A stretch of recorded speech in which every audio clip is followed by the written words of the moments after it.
Robin. You're listening to Opie and Anthony. On the virus. Sirius XM. David Lee Roth. There he is. What's going on, Dave? Have fun. Take us. There he is. How you doing, man? Pleasure. Good morning. Opie, what's up, David? It's Opie. We've talked many times on the phone, but never in person, This sir. is the first time in person. That's right. Yeah. But on the phone a bunch over the years. And Jim Absolutely. Florentine in the corner there. How you doing, Dave? Good to see you. You too, man. I was listening to you fellows on the stereo coming in. On the way in, of course. Yeah. Just trying to get the whole vibe of the show. Well, I kind of know what the vibe is. We just ramble on for 4 hours. It is a familiar vibe. It's kind of Yeah. like breakfast with an unhappy family. You know, first thing. We are miserable bastards. You know, we really are miserable to be around. You know, but there was a point in time when I was going through my rock climbing phase, and I get on the bike first thing in the morning and take off up to the rocks up in Central Park, and you guys would be on, and shit. Really? you know, it would be Babbling about something or nothing. Wait, what rocks were you climbing in Central Park? Rat Rock is a big place. It's about house size. You don't go up, you go sideways. Oh, okay. wow, Which really? is, perfect for my career. Wait, I want to know where this place is in Central Park. It's right at, where the big arch is, Central Park West and whatever. Okay. You go in there, there's the softball diamonds that are there, and then just in from there is a big rock. It's about house size. And you can get a guidebook with little dots, little little Roadrunner dots that work, and it's graded, of like going sideways, which, I'm like basics, and I'll never get past. I'm a beginner forever, so 5.8 or 5.9, whatever that is. And it has that marked in little dots, going to the left and then up a little into the side. And the more difficult it gets, the colors change. I don't know what the colors are. I never got to another color. Never knew they had that going on in there. A lot like Anthony.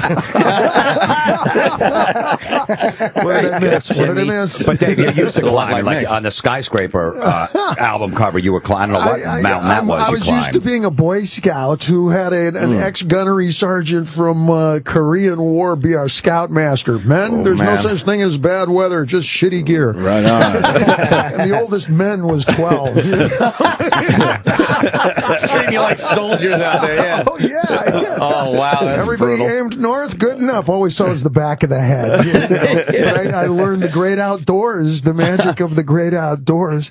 Especially in showbiz, we make our living like submarine commanders for the interior of the you're inside headquarters, everywhere. for the interior of the car, for the interior of the building. And Yeah, that or a state's witness. That's what I feel like sometimes. So the outdoors becomes, even if it's just something you look at outside of a window. I like being outside, but I never did the rock climbing, man. That's scary as shit. Well, going straight up becomes, increasingly anxietous, if that's even the word. Sure. But I go sideways. Get 1 or 2 feet off and start moving sideways. And we've been doing that since we were kids on brick walls. That does sound kind of like the way to do it without going too high. Step off. Cracking your skull open. Oh, yeah. Come on. Yeah. I'm not an athlete. I'm a rock and roller who likes to get outside. You must have spent years inside. Yeah, you must have spent like entire years where you saw nothing but hotel rooms, limos, and the venue. I call it, I think you're accurate. And vaginas. Well, yeah, vaginas like light.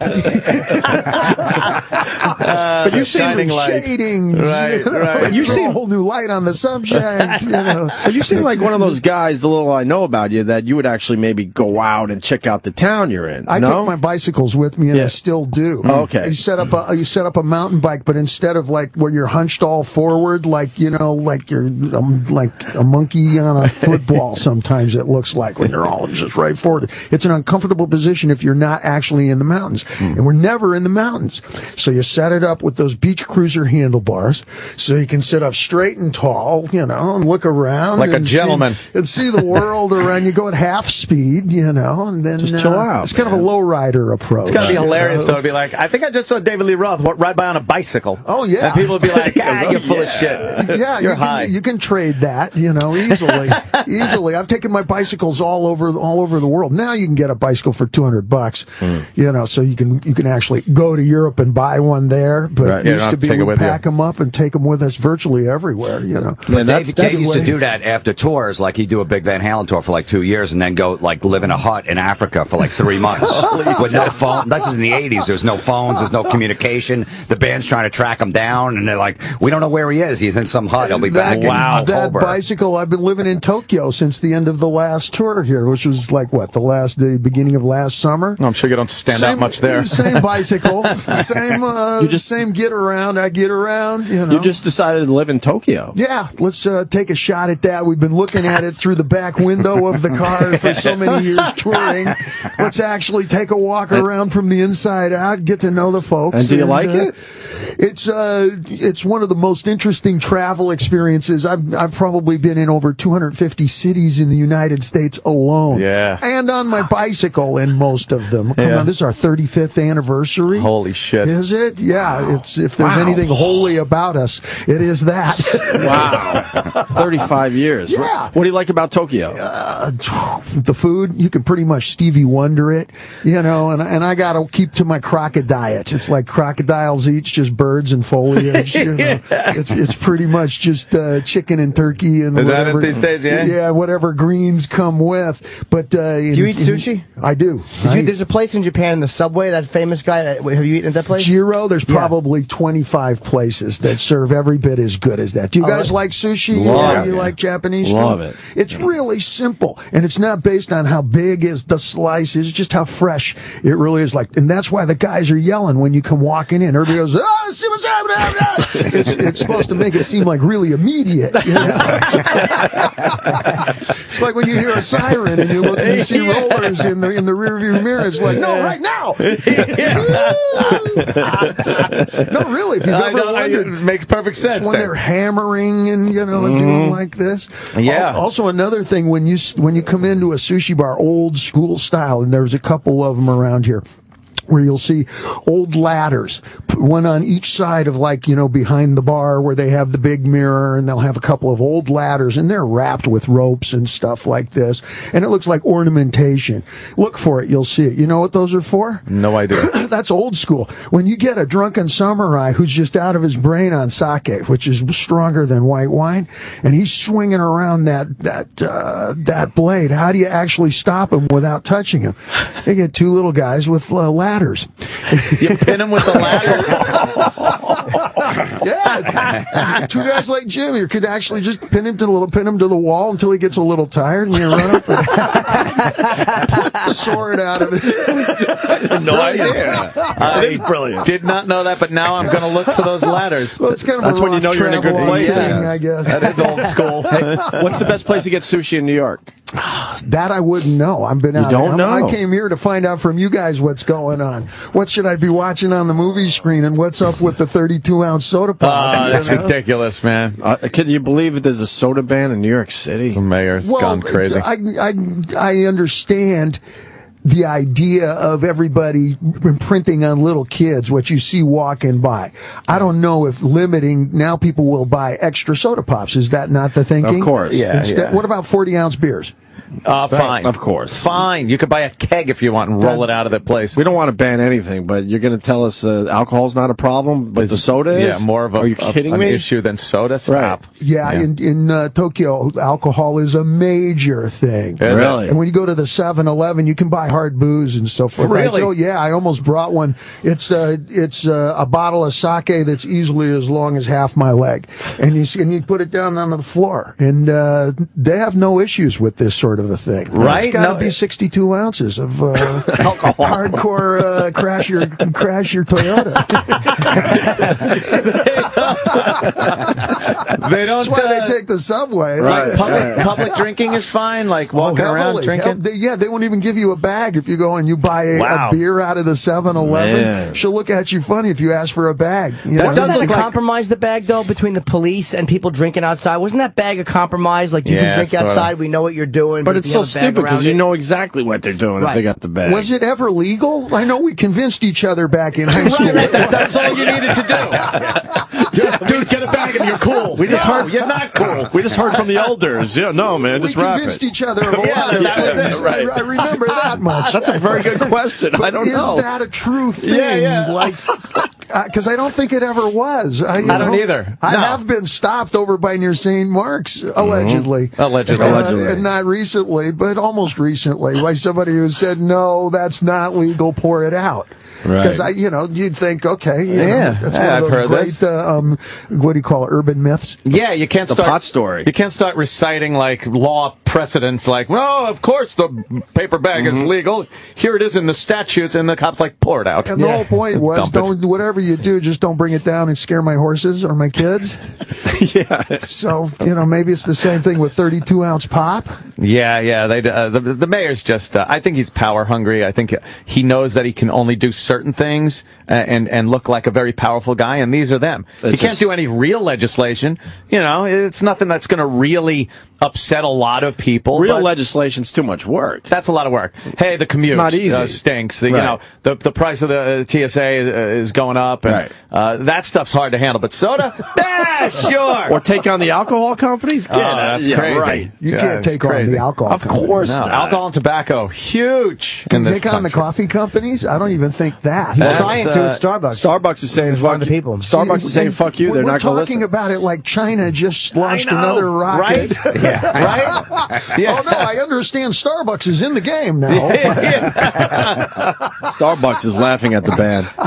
They're not going to go with it. Right? Absolutely. They're talking like like it's a country just entered the fray. Yeah. But Starbucks says no, and we need to hear a ticker tape. They're going to fight the legislation. They said that they won't do it. They won't honor it until they get fined. And it's like, it'll go to court and probably get overturned. At least hopefully. Yeah. Hopefully, yeah. You guys are going back out? You're going back out on tour? We have a Australian show April 20th, which, I do my turnaround from here. We're going to start rehearsing.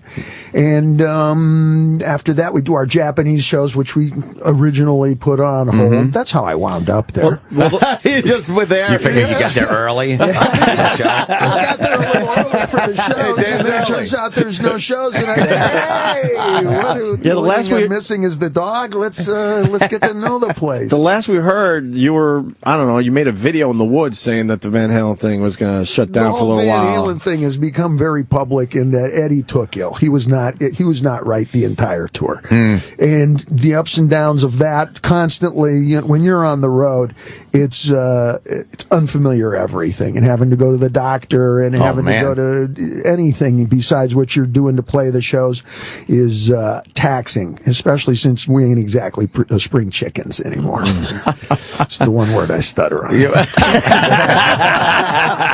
Spring. How long ago was that? Holy shit! Did you have any? Could you even fathom back in the late '70s and early '80s? Anything other than spring? Anything? No. Could you even fathom that you'd still be playing with Van Halen and still be in arenas and playing the music? It was the plan, actually. Was it really? Yes. The idea was based on old Uncle Manny, who is still with us. He's 93 now, and the Cafe Wah. Okay, that history runs really deep with the Roth family. He's the patron, the godfather of the whole family. Still is, and it was his. He was total bohemian. He was totally downtown. He was getting high in a bathtub with two chicks in 1961, and I can say that in Japanese.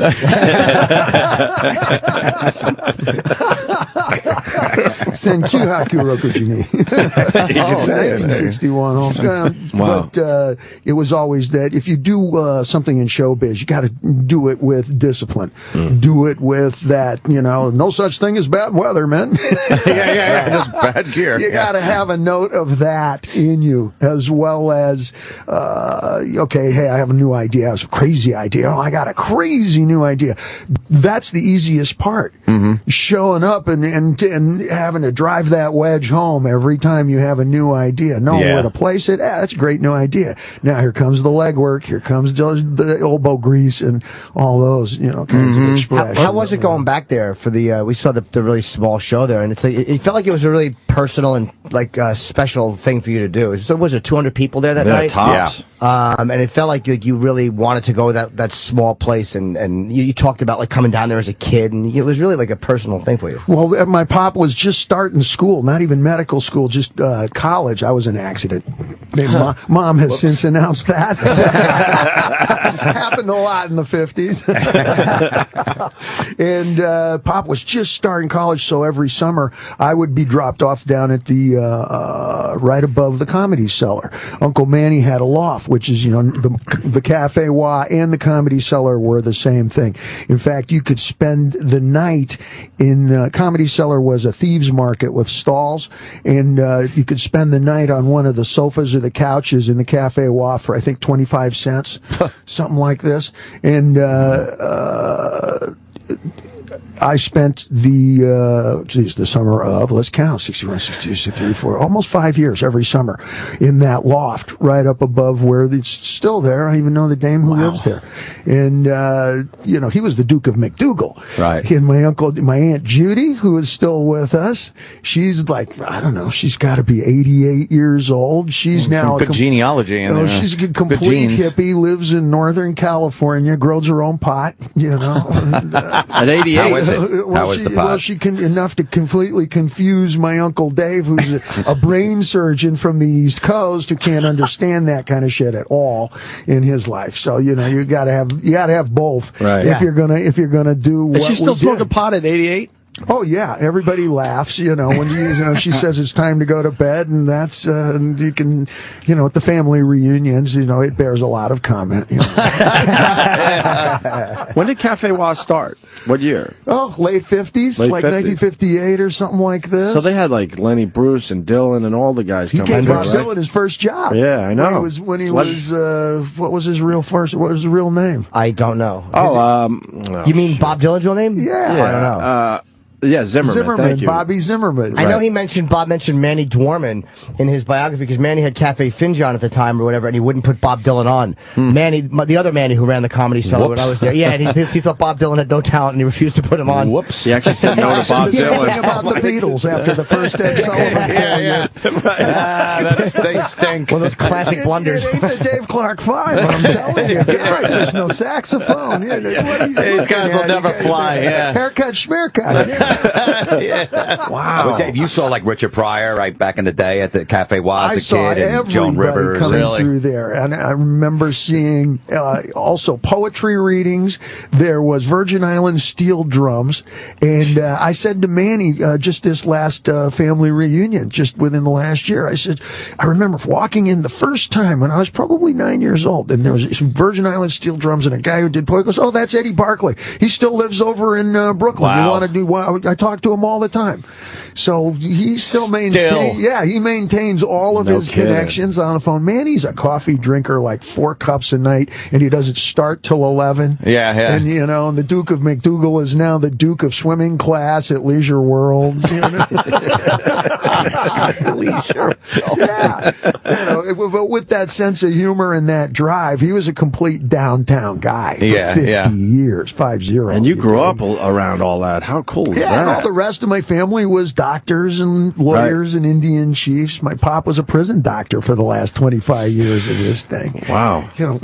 Ivy League, he called it, Folsom and San Quentin. And was there anything that happened, like a crossroads in your life, where you might have ended up as a doctor or lawyer instead of a rock and roller? Well, we were combat hippies, back in when Life magazine first declared the flower children or whatever in the mid '60s. I remember that like it was yesterday. We boom. We all had crew cuts. We were all in the junior ROTC doing flag, whatever, where you march with the fake rifles and go to put up the flag. And shit, the first time I was handed a rifle, I was 8 years old, and I'd still go shooting.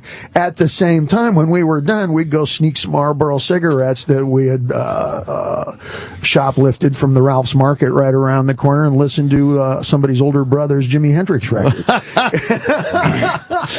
And it was kind of in the same day. We're talking about 6th and 7th grade, and just as I was becoming a teenager, So you never had the ambition or want to go into a professional field, like a doctor or anything like that? No, it was always, I knew I wanted to be showbiz from the time I was really like 7 years old. Right. I wanted to broadcast. I wanted to talk on the radio, you know. I heard you fellas talking about how our circles almost collided. Yeah. You know, I was in radio for almost 4.5 months. We remember. Oh, I thought it was only 4. Sorry. I was off by 15 days. That was just a whole Jesus. It was a colorful ride. CBS just didn't know what they were doing over there. They fucked you over, Someone like you should have worked on the radio. Yeah, you had a great idea, a great Something original different. Personality that they just wanted to shove into that 6 to 10 radio guy mold. That's not you. Well, there's the top 40 mold, you know, Right, which yeah. Most of us, a lot of you listening, grew up with,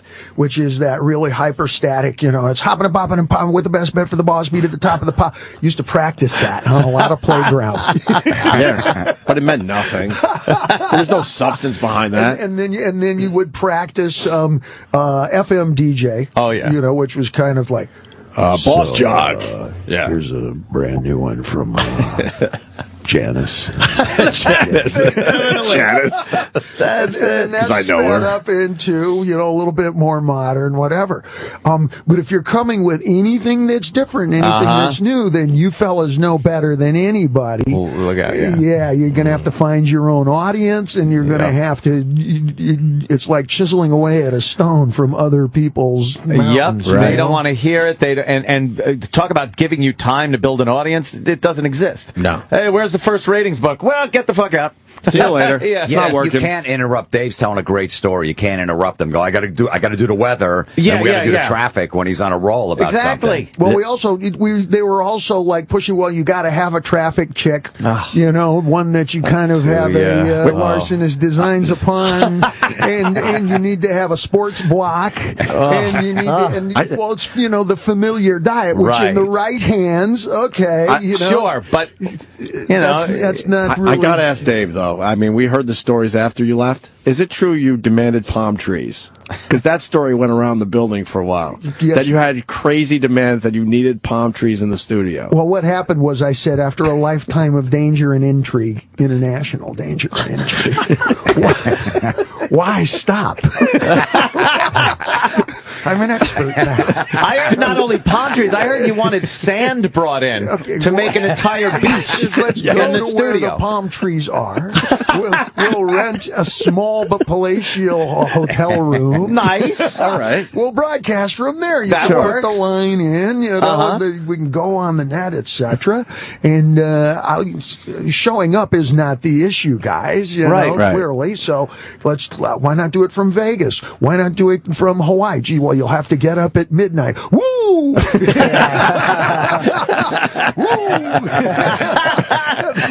There's entire communities here. There's entire voter blocks within the sound of our voices now. We're going midnight. Isn't that a little early? Yeah, exactly. Yeah, those radio management, they need to be structured. Everything has to be structured. I said, let's go to the different places where things are going on, the boat races, wherever. And I don't even know wherever. Right. I'm just saying, I know there's some somewhere. Sure. Point towards Florida, for Christ's sake, you know? Yeah. And there's got to be a big rodeo with a lot of those blonde dames with the, you know, the big boots with the fringe. Point west, man. Here we go. Yeah. Oh, and in England, rugby. It's cold outside. They're playing rugby. They get drunk. Let's go. And you'll find your way towards just not even talking to the drum majorette or the chief rugby player, but everybody that you're going to bump into in the elevator. Exactly, right? Everybody Good that stuff. you're going to collide in. Every taxi driver, if you say to him, driver, music, please, sing. And you tell him, no, I'll double your tips. Sing a song. Can be any kind of song you want. Happy, can be drunken, can be football song. I had a Japanese guy sing a funeral song that everybody wanted to quit the night early. It was too sad. It was too... You never know what you're going to get. Right, yeah. And with today's recording apparatus, you know, pretty good copy. it's an easy approach. If you're a wanderer. You got to be... What was the first sign that things were going awry? Like when you were there, like the first time when you went like, ooh, this might not be fun. When I walked walked into Howard's old studio, and they said, okay, well, this is where you're going to be broadcasting from. Where do you think?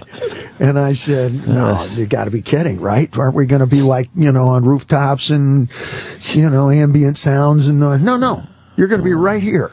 And things were kind of downhill from there. So I started to, okay, well, let's try and, create something here that's indoors. Palm trees. Yeah, let's bring in 20 potted palms, and let's see if we can drill a hole in the window, It's I get some real air and sounds in here. Well, how did we start our encounter here? We started off with the great outdoors. Guys, it just... You were responsible for the window? Yes. Yeah.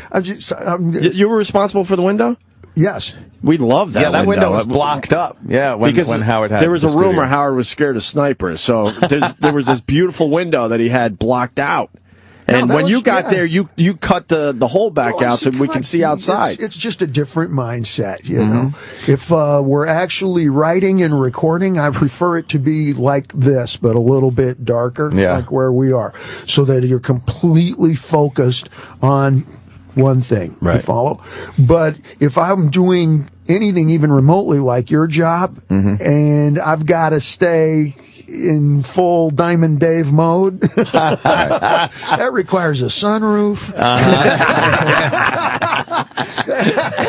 So palm trees. You guys can do this list. Do the list. Palm trees, definitely. I'm not going to actually drink them, but I got to see like some mimosa shit. I require different things. A hotel room and $300 is all I need. No outdoors. I can't picture though Dave sitting in a meeting with the suits after the show and them trying to tell him what to do. That was like verbal judo. That was such a go-round because, they one of the biggest things was that I was playing too much ethnic music. Really? Which was anything that's got a groove to it, is I don't know if you guys are familiar. I know you are, mate, but I don't know if you guys are familiar with my background. I was part of the integrational busing program. When they started in the 60s, I was going to junior high and high school. It was all black and Spanish speaking. And so that's where the Diamond Dave thing comes from. I just show up with suspenders and, two-tone shoes and pants up to my armpits. And I go over to the Pasadena High School where the Van Halens were like Ridgemont High. And that was exactly like, the Sean Penn character and the Van Fullisman. That was all Deep Purple, Black Sabbath. And, and Led Zeppelin, you follow. And I was coming from Superfly and Motown and, Rick James, etc. So when we began to put the music together, you get either the best or certainly the most convincing of both worlds. And it's no secret, there's no coincidence, rather, but all the popular Van Halen songs are between 100 and 128 beats a minute. That 128 is about as fast as you can dance before the girls start spilling the drink.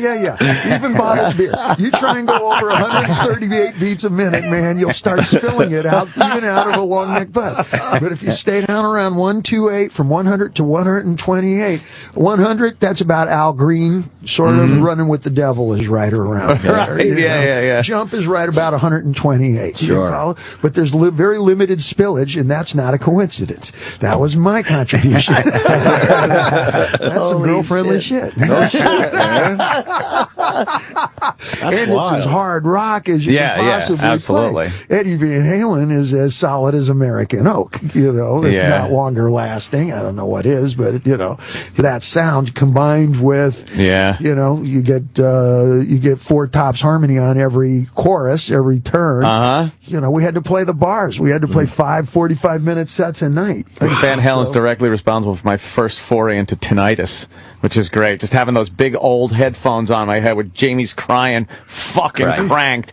And it's like, oh, this is great. I'm hearing...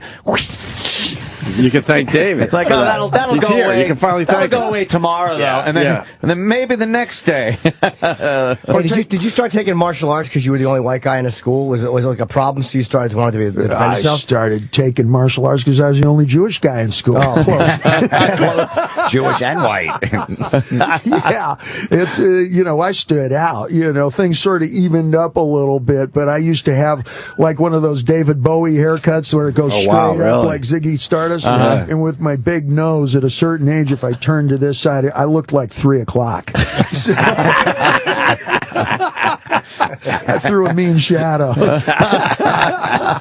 And my pop was always pretty. He had a great sense of humor, but he was always pretty strict. When I asked for an allowance first time when I was 12, he said, "I hereby allow you to get a job." Oh shit! And when in some point in about 4th grade. Coming home from school complaining about being teased, etc. He says, "I've had enough of listening to you." And on my birthday, my 12th birthday, actually, I was neatly deposited at the karate studio, and I started doing, 4 times a week. Whoa, and that was kind of a babysitter at the same time, so I grew up in that. And that leads up to, moving to Tokyo. That's a big part of the reason that I kind of, redid my whole thing there. I'm going for a teacher certificate. Oh, really? That sword stuff. No kidding. The long, you can call it samurai sword. Right. They used it, but, Japanese longsword. And, if you play ball, then one day you want to play for New York. And, if you wrestle, someday you're on WWE, whatever. And, if you start off as a little kid watching black and white karate movies and being around that, then someday you're going to go to Japan and get your ass handed to you. So you get knocked around sparring there? Oh yeah, they're not forgiving. It is an island. That's the polite way of saying it. Wow. Everybody else is from outside. Gaijin is, it's a foreigner, outside, whatever. And man, the number of white boy faces that I would see in a common day on my bicycle, you can count on one hand. Really? The whole day.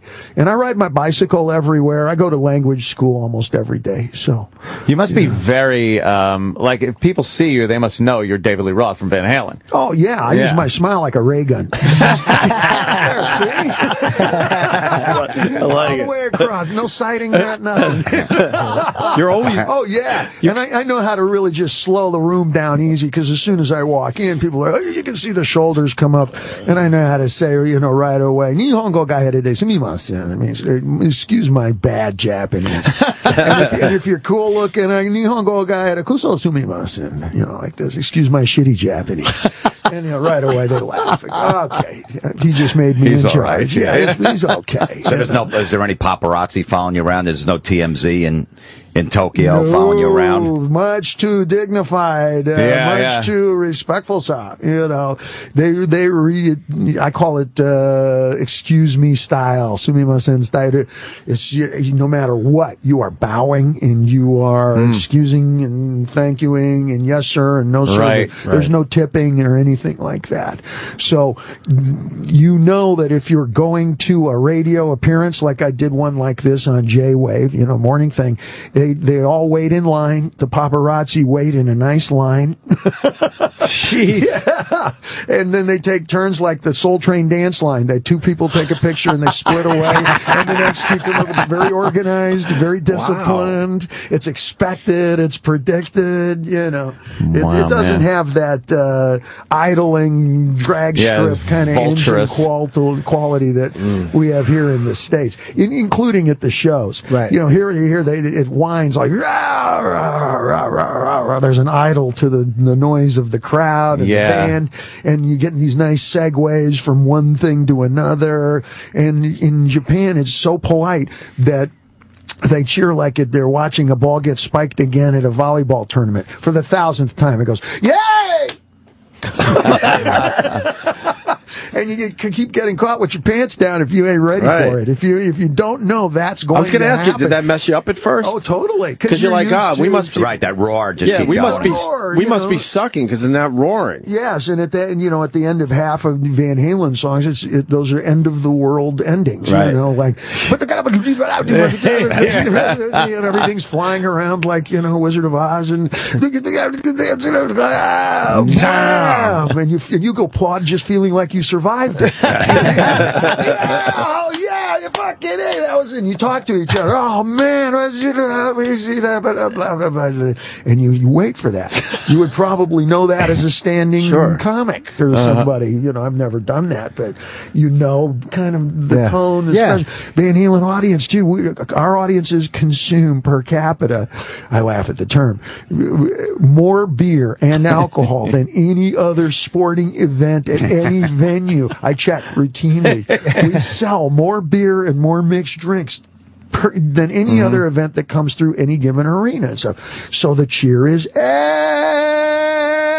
long. Even if he's falling down, it takes longer. Help me up, fly. Well, Dave helped us out as an audience member because he'd go up there with a bottle of Jack Daniels and just drink right from the bottle. So we're like, oh, that's how fucking cool is that? Yeah. I want to get myself a Jack Daniels. Yeah, I want to get a bottle. Yeah, so everyone in the crowd be hammered. Well, we sort of stepped up. You know, we took our calling cards from the classics, but then just sort of expanded on it.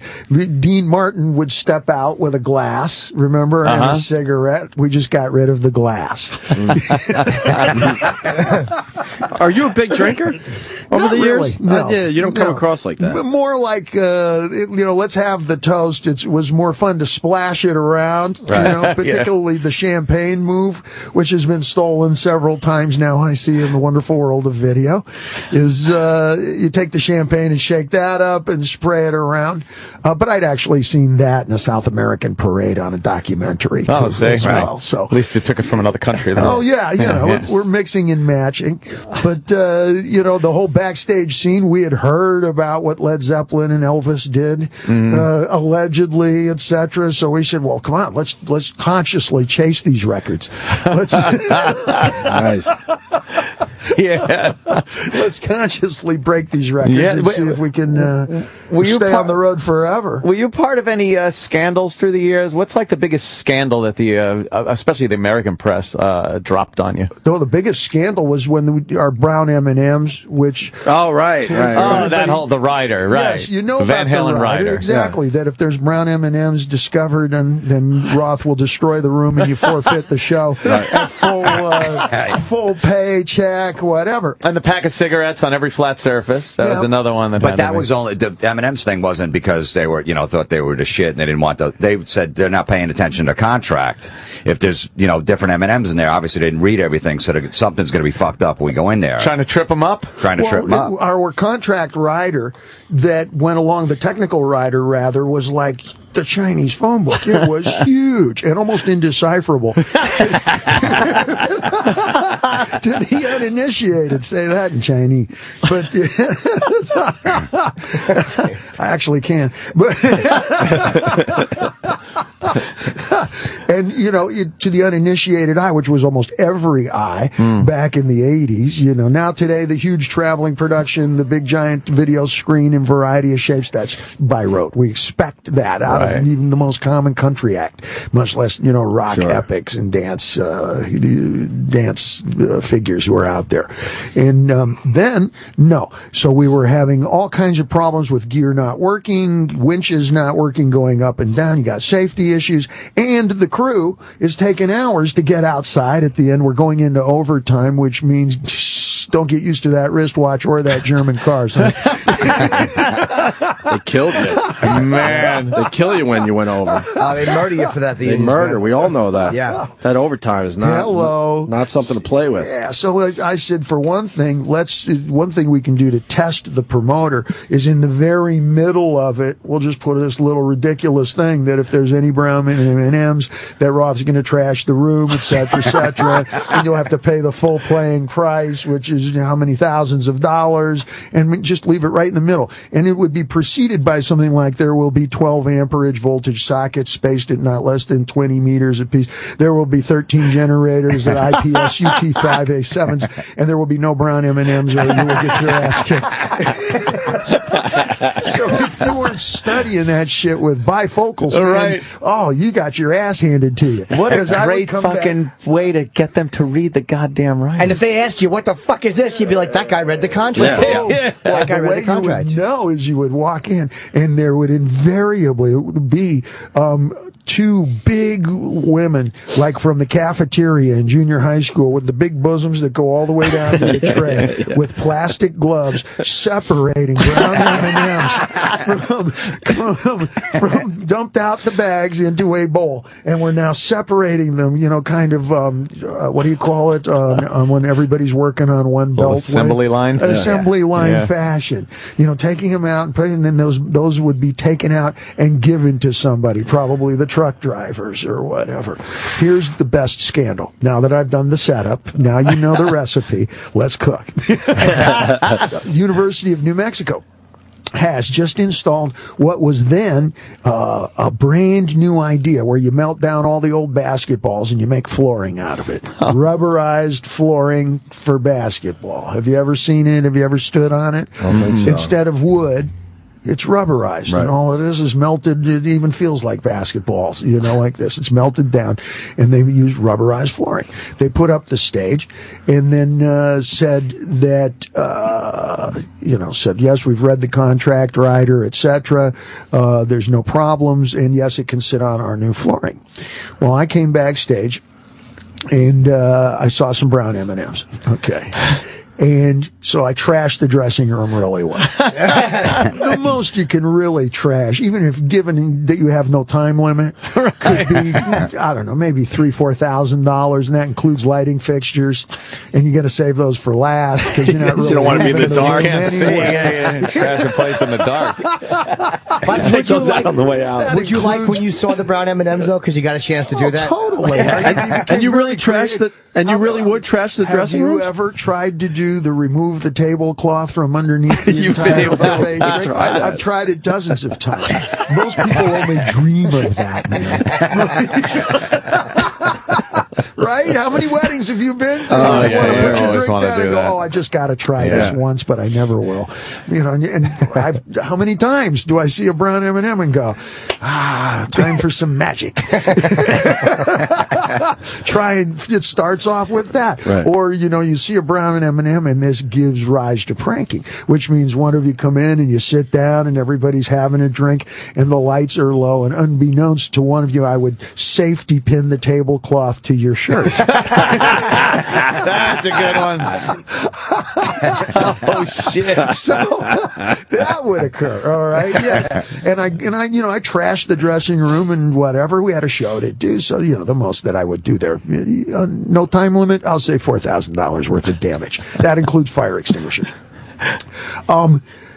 The stage, though, they really hadn't read and done their book. The stage weighed a tremendous amount, and it sank through the rubber of their flooring, of their new basketball floor. The whole thing had to be replaced. So the headline came out. There was no internet then, so you understand how things get a little conflagrated here, confusated here.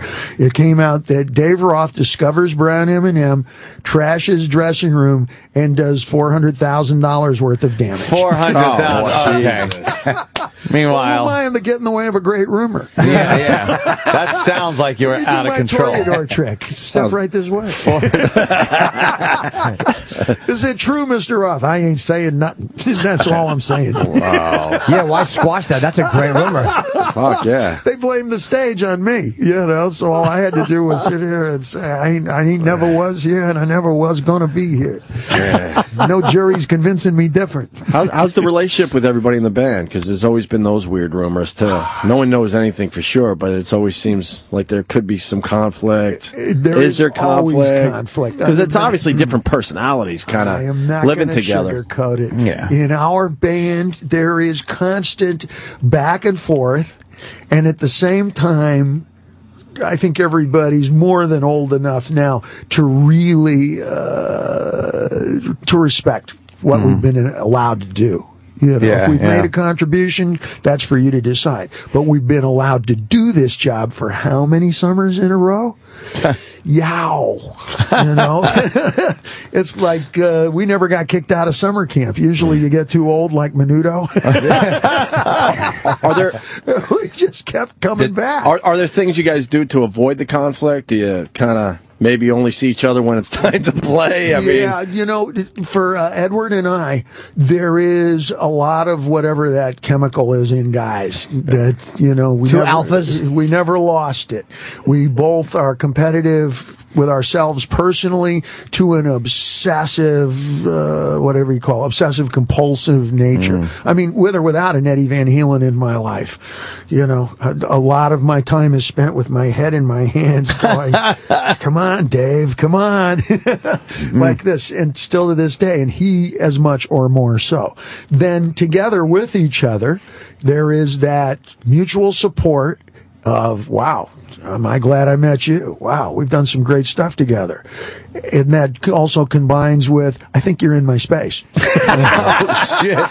There's always a great moment at a Van Halen show, especially over the last two tours, where at like halfway through the first song, Dave and Eddie will just hug, like they'll stop pretty much, just have a beat in the background and give a hug, and the whole crowd's like, oh, that's amazing. Right. They're getting along. And then you see them 6 months later and there's no interaction. You're like, oh boy, is this show are they going to get through this show? You just never know. Well, I never do know. I asked that question because when you guys first got together, was it the same type of, When we first got together, you mean as kids? Yeah, everyone just got along and so forth. No, the conflict was immediate. From day one.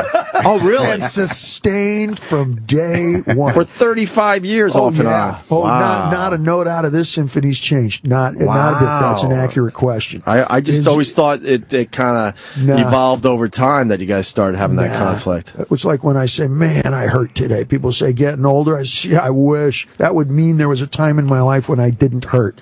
Right. Wow. I've been aching and paining since day one. Do you guys think this band has been aching and paining since day one? And it is that conflict. Yeah. It is that collision, that sound. And here's that Japanese shit again. In sumo, that's called tachiai. When they collide, boom! You can hear that all the way across the arena. And that's the sound of Van Halen, is that there is a mutual push-pull like you found on all the most colorful football teams and baseball teams. The reason that people still wear, that Oakland Raiders logo, it comes from whatever city it's in today.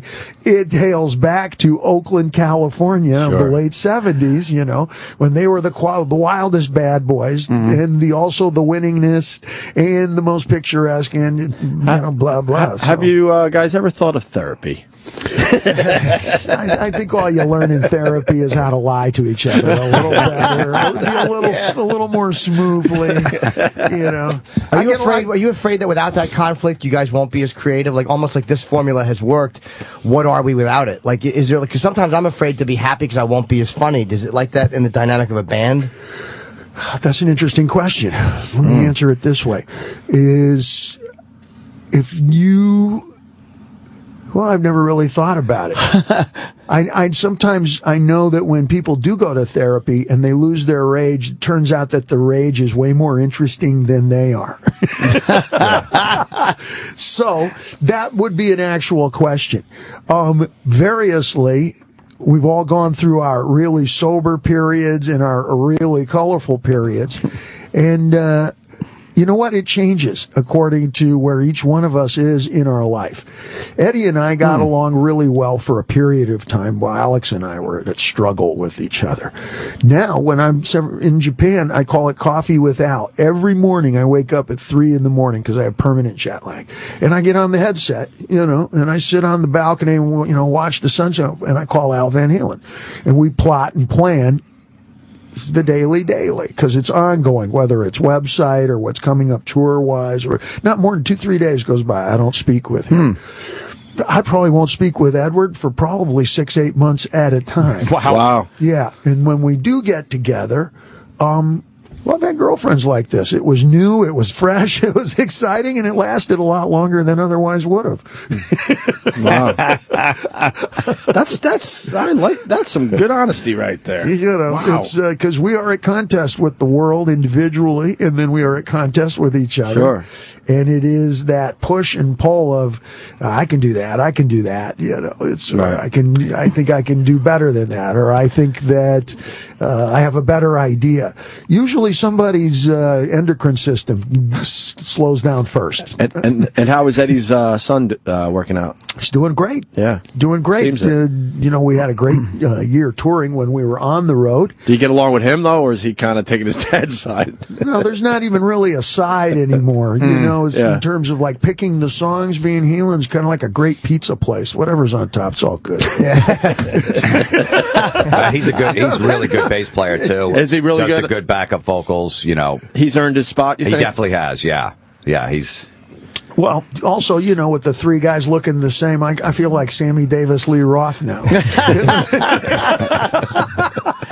Yeah, right. Those three look the same. You're the guy. Do you and Michael not like each other? I mean, Michael Anthony's not in the band. Is that because of you? I heard he was better friends with Sammy, or is that just bullshit that the that is a whole nother camp. That's a whole nother. It's a whole set of fragile politics. Whatever's happening with Ed and Al. I'm glad, frankly, that we are at the top of the mountain, at the peak of our powers, and that the two brothers and I are getting along great. Well, basically what Dave is saying is him and Michael Anthony don't have a problem. No, we have no problem. Yeah. Oh, okay. No. And I salute what we've done in the past. The vocals in Van Halen are easily as important as the rhythm section or the production or what have you. And that was him coming over the top of everything.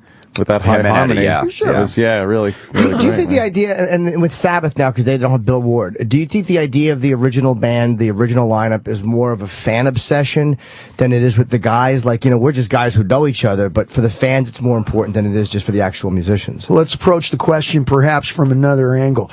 Does it matter that the original cast of West Side Story and et cetera, are pretty much all gone? Do we care? And this, as long as it's a good production of West Side Story, does that apply to rock bands? Everybody in Beethoven's original band is dead. Right? He's not in Vegas, is he? Okay, so Beethoven's gone.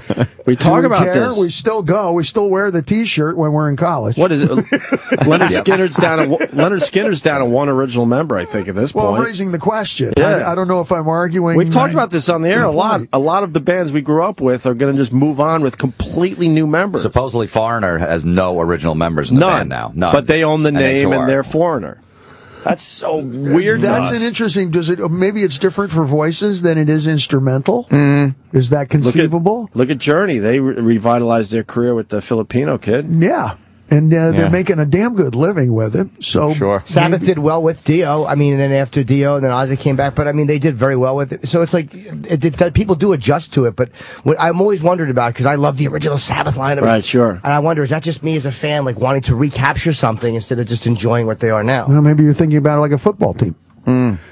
Maybe something about the team continually draws you back. For me, it's going to be the Oakland Raiders. For you, it's probably somebody East Coast. The Jets. And whoever it is, I like that logo. I like that identity. I like those sunglasses. It's all about the logo. Because there's not one original member of the Raiders from when you first started following them. Yeah. So maybe that's part of it as well. I'm just sort of walking through it with you. But Foreigner has no original members? I didn't know this. Is it Mick Jones, I think his name is? He pretty much collects the royalties from them touring. He gets a certain cut. He franchise the band. Yeah, he doesn't want to play anymore. He's like, whatever. He produces and does whatever. He gets his taste. I'm starting to feel a little crushed, like when I discovered there were 4 lassies. One of them was a girl. Yeah, Van Halen did this great thing back in the day with T-shirts. They realized in the venue was charging like $30 for a T-shirt because the union was getting a 30% cut. They're like, wait a minute, we don't want our fans paying $30 for a shirt. So they made up their own shirts, the band, and hired a crew to sell them out front in the parking lot for $10. and you know, because they had all, you know, the guys out there with the bootleg shirts. And let's beat the bootleg guys. Let's beat the venue inside. And they hired that crew. They would take off. They'd make all the money and then drive to the city the next morning, deposit that money in a bank, and keep doing the whole thing. So you guys screwed out the bootleggers and the union. Well, our band's upset a lot of people along the way. I think that's probably right. Pretty, you guys said it. Well, you know, that's a great move. Dave, have you ever had a threesome? I'm just kidding. Actually. And a tub full of Perrier one summer. I bet he could say that in Japanese. Hey, why did you end up going solo at the time? The band was in disarray. You know, we were all guilty. And it was after what album? I'm trying to remember. 1984. After 1984. After 1984, you went solo. Yep. And all the usual reasons that bands break up. And I don't know. It had a great effect on me outside of rock and roll. You know, playing in the bands, I had success on 3-4 more records there. 2 or 3 or more. But outside of that, had I stayed in the band, I do question, where would I have continued to? Because since that point in time has been a seriously colorful adventure. If you made a movie of it, nobody would believe it. Everybody would say, nah, it's just a bunch of guys got drunk and created that story. And I don't know that I would have done that unless I was the boss of my own destiny. At this point in time, I've kind of come full circle, and a lot of those yayas I got out, a lot of those wild oats, you know, a lot of crazy ideas. I have gone out into the territory and come back, and now I like things a bit more predictable. And with Van Halen, I have that. I wonder if the fellas have that same. Well, a couple things. You made a hell of a video when you were a solo artist. My God, California Girls, just a gigolo. Just how they were filmed. That gave a new look. Yeah, there was definitely a new look. You were filming stuff videos. way different than anybody else coming out with videos at the time. Well, we're using material. You found characters. You know what? My one angering regret about Showbiz as I sit here now is that I didn't have YouTube. I didn't have Google. I didn't have, you know, because we used to have to wait to get to New York to tape record off of a radio station when cassettes finally came around. You follow? Yeah. Geez, I'm going to be in New York for a week and a half. I got to get 2 stereos, one for the rock station and one's for the dance groove on KTU, and then set them up and make sure that somebody changes them. Make sure the drum tech gets into the room and changes my tapes. I got 2 120-minute tapes. I'm telling you, I used to go through this like crazy. Yeah. And then it was, you know, if you wanted to see a movie, I remember I wanted to see the comedy called Hell's a Poppin'. You know the expression, Hell's a Poppin'.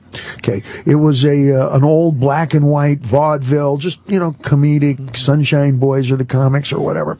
And, I had to find a film professor from UCLA who owned 1 copy that he kept in a vault. And I had to rent the certain projector with a certain projectionist, and he consented to playing it twice. And I had to rent a little restaurant somewhere in Los Angeles, and all the chairs I had to rent for 20 friends. And we watched the movie together once, and then everybody went into the other room and got drunk while I sat there and watched it again by myself. Just 1 movie, 1 time to go through all of that rigmarole. Was it worth it? The movie? Oh, yeah, absolutely. It was great. Had you seen it from childhood or no? You'd never seen it before? I'd never seen it before, and I'd heard about it. You know, like a Marx Brothers comedy or something. And I thought, hey, let me see what's in there. And I had to go through all that rigmarole. Well, if nothing else, it makes a great story. You know, sure. I had to go to school with the wind at my back with no shoes. So there's no wind, but the shoes. You got to love YouTube then. It's right there for you. Bingo! Yeah. Right away. Yeah. You know, if we're going to the Carolinas, wow, that's shag music. That kind of R&B, like Expressway to Your Heart. And I start buying with my forearm, and that just pile everything else onto the table, and then with your forearm scoop it into a bag, and come out with huge bags of cassette tapes and vinyl records and stuff, and carry all those cassette tapes around in big duffel bags on the tour bus, etc.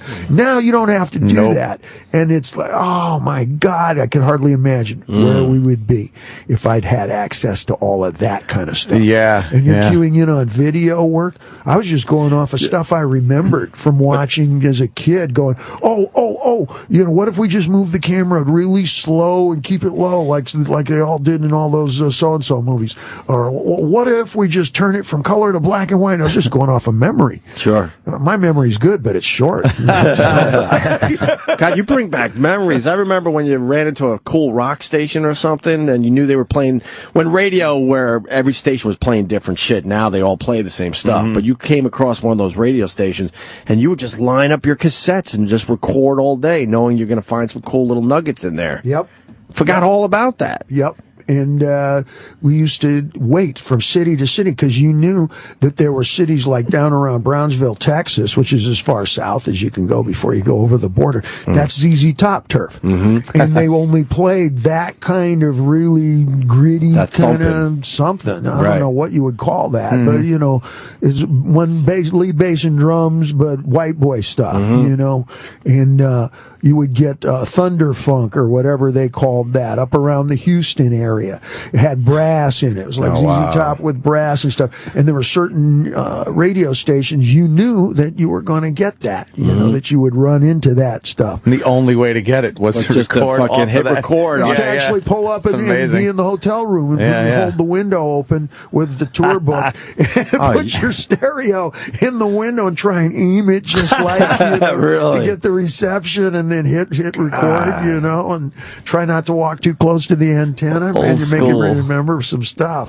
Good memory. But we knew after the first tour, you knew exactly where, okay, here's the best place for donuts, here's the best place for Thunderfunk, here's the best place for ribs, and here's the best place for disco, and here's the best place, and you can just go through the whole list. But back then, the connections to places were probably more real. Like now, it's all just this thing in the stratosphere you can pull down. But back then, there was probably much more of a real connection to each place because you could only get this here or you could only get that there. So each place meant more for a different reason. Now you do travel. It's the same shit in every city. Everywhere is the same thing. It's unbelievable. Yeah, you look out a window, you see the Applebee's and the Fridays. The Starbucks and the Starbucks and a Home Depot. Like, I don't know if I'm in Seattle or... We're a block away from Times Square. It amazes me. All these people spend all this money to come to New York, to hang out with everyone coming to New York, and they go to the Fridays and the Applebee's. They're not even seeing New York. They hang out in Times Square. Like, I don't think Dave goes to McDonald's in Tokyo. He probably has. I would go just to check it out. A little different. Right. I would go check it out. This is part of the fun of travel. This is a good point, is that each McDonald's is a little bit different according to the location. What do you get in Tokyo? In Tokyo, you get, it's a little bit of it's like a bit of a soy taste. It's called umami. And it's just a little, it's not fish, it's more like mushroom kind of a flavor. Really? And it's in most Japanese food, okay? It's in the miso soup that you order, and a lot of the food, like in your teriyaki sauce and stuff, you just don't know it. It's in there. And until somebody takes it out, then you go, wow, this is a little bland today, or whatever. And they put that in the burgers. They put that in the burgers? Okay? In Paris, France, we all know from Tarantino, Royale, the burger cheese. Royale, whatever. But there's more sugar in the, in the ketchup. It's noticeably sweeter.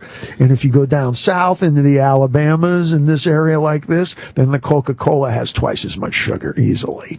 Really? So and then there's other places like a lot of salt. France and Belgium, they like tons of salt all over their French fries. Other places, not so much. Yeah. So you kind of get to know your way around. And they dip that shit in mayonnaise. Damn! And Dave is doing to promote too. It's called Tokyo High Power Style Radio Show. It's on DavidLeeRoth.com, and then there's the Roth Show on YouTube.com/The Roth Show. And I'm going to ask you, I was going to ask you off air, but can we get a taste of your radio show we can play on this channel? Oh, absolutely. A little taste? You can. Yeah, we're on our 10th episode, and it's exactly the same subject matter, but I just pretty much do a monologue on it. I don't have guests. And I carry on about just about every subject that we've talked about here, but at length. Sure. And just kind of spiel. We'll figure it out, and We'll give the listeners a taste on our because it's part of like a podcast. It's in podcast form, too. Oh, yeah. Yeah, First video, podcast, yeah. We get a lot of our friends to give us a little taste of their podcast, and we do it on the weekends. So that'd be we'd super. love to have some of their stuff. Dave's podcast is huge, too. Yeah, I would imagine it would be. We're up, without advertising, and this is the first advertising that I'm doing here, is coming around talking about it, is we just went past about 2.5 million downloads. I think it's the same 80 people, but they really like man, it. are they avid. Huge fan. Wow, 2.5. Wow. And Never say die fans. And you find it at davidleeroth.com, right? We said that? Yes, Okay. in iTunes.com. Tokyo Roth High Show. Power Style Radio Show. Yep. Do you get to play any of the solo stuff on the Van Halen tours? Or you have to just kind of leave That's that Van alone? Halen time. Yeah, that's too And bad. there's No no Sammy crazy stuff. You guys from don't the play Heat? any Sammy stuff either. That's VH time. Yeah, you probably want to keep it that way. I mean, Dave's solo stuff. I don't know. If you're a hardcore fan, if he breaks out a solo song every once in a while, that would be kind of cool for everybody. Look, that band he Fucking had. going crazy. Come on. Actually, I've said it on the air. Love to hear that. One of my favorite songs you did as a solo artist is Damn Good. That was on okay. Skyscraper. I love that that's song, cool. man. Maybe It's the band mellow. will you know what? These are good points. Maybe it's. You want us to talk to the Van Halens? Didn't Joe Walsh do? I think he did some of his solo stuff with Rocky the Mountain Eagles. Right. Way, And then that's not an Eagles song, is it? No. That's the move, Opie. You just broke up Van Halen. I was thinking the same thing. You know, I should do some of my solo stuff. Let's give me the next big fight. Yeah, right after Ice Cream Man. I want to go into Damn Good for 4 minutes. And you guys could take an extended break. Breaking it up for the 9th time. It's not the same. It was nice to see you slowing it down, though, man. As an artist, it was kind of cool to hear Damn Good. You might have a point, you know. I don't know. No. I wonder if we would ever get to that point where we Oh, can start my adding God. some stuff like that. He's going to call Alex in 2 days. Alex, let's open what Yankee Rose. Well, he had a great solo band with Steve Vai, Billy Sheen, and Greg fuck Bissonette. yeah. Huge. Was Those guys know how to play their instruments. Unbelievable. That Eat 'em and Smile, Skyscraper Records. Yeah. And, you know, they were both huge. Van Halen, both of them were doing still doing arenas even when Dave left the band. Yes. That's how big both bands still And were. it was very, I mean, talk about putting a lead guitarist in a bad fucking spot. You got David Lee Roth going solo. That guitarist better be good. You know? Coming off of Eddie Van Halen. Steve came was out of great. nowhere, too. He had been working kind of in the shadows for a little bit with Frank Zappa, of all people. Wow. But that's a musical kind of confirmation. Sure. Right? You know, that's, Sure, yeah, it yeah. says more about his ability than what he's actually done in the public. And since then, he's really built a career. Mm-hmm.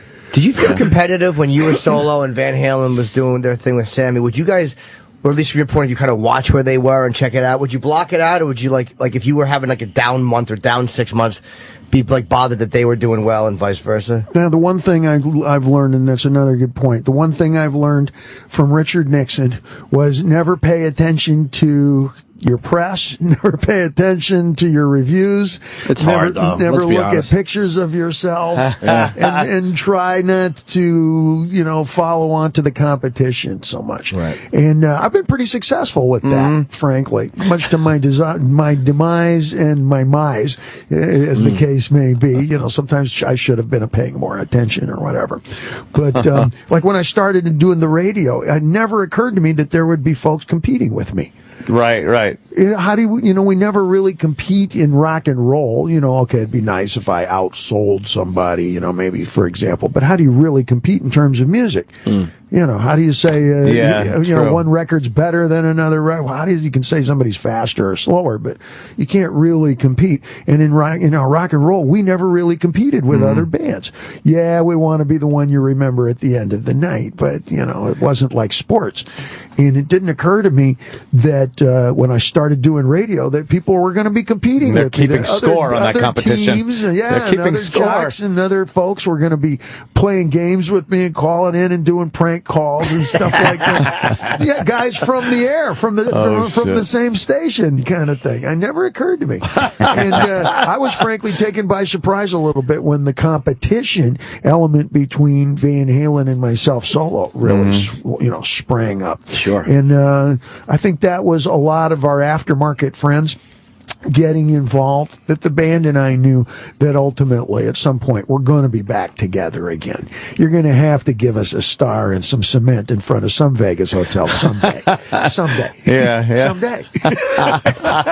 And you're going to have to wheel us all up to sit next to each other and say that we remember the good old days. It conjures an image. Well, so it's going to happen, guys. You know. So let's kind of leave the landing place open there, and other management, other agents, other band members, people got involved, and it becomes a kind of a slinging fest at that point. Yeah. Do you guys seem like you're a very unstructured guy? You like to do what you want to do. Free spirit, Jimmy. Free spirit. He's a free spirit. When you want to be structured, if it's something you like because you became an EMS here in New York, if you focus on something, you have no problem being structured and doing it. But it seems like you probably don't like being told that you have to do something. Maybe that's why you never got married. You don't like to being told what to do. That's a part of it. That's a big part of it. Is I can't see you telling your wife, "Look, I'm going to friggin' Africa and live in a hut for a month. No. See you later." No, you can't. Ain't gonna happen. And people will say, there's dames out there like that. There are not. No. No. And as far as anybody who even got my job and kept it this long is nobody functional ever did that. Okay, nobody well-adjusted ever stayed this long in my job in show business. So that being said, I think what was the original question? It seems like you'll focus on something because no one likes being told what to do, but then you are able to go and become an EMS, or like you said, go to Japan because you want to learn to do this, and that's there's something to be said for that. The EMS thing is strange. How many years did you do that? Let me think. And how many times did you get recognized as you're trying to sell somebody out? Many times. People thought they were hallucinating. Right. Like, what is it really? Dave's going to give me mouth to mouth. Some chicks like I've been wanting to kiss him since 82. All I needed was a closed head wound. You were all in with the EMS thing? You were out there doing it, huh? Yeah. For how long? I started when I was about 46, 47, and I finished up about a total of about 6.5 years. Really? Yeah, I recerted 3 times. And I did my internship up in the Bronx, in the 47th Precinct. Big shout out to all of you out there. And I kind of made my way around. I rolled in every neighborhood here that would have me. Bed-Stuy, Queens, East New York. What made you want to do that? What happens where you're a rock star, and then all of a sudden you're like, I want to do this thing. This is what I want to do. What happened? It was a thought, or it just became this obsession?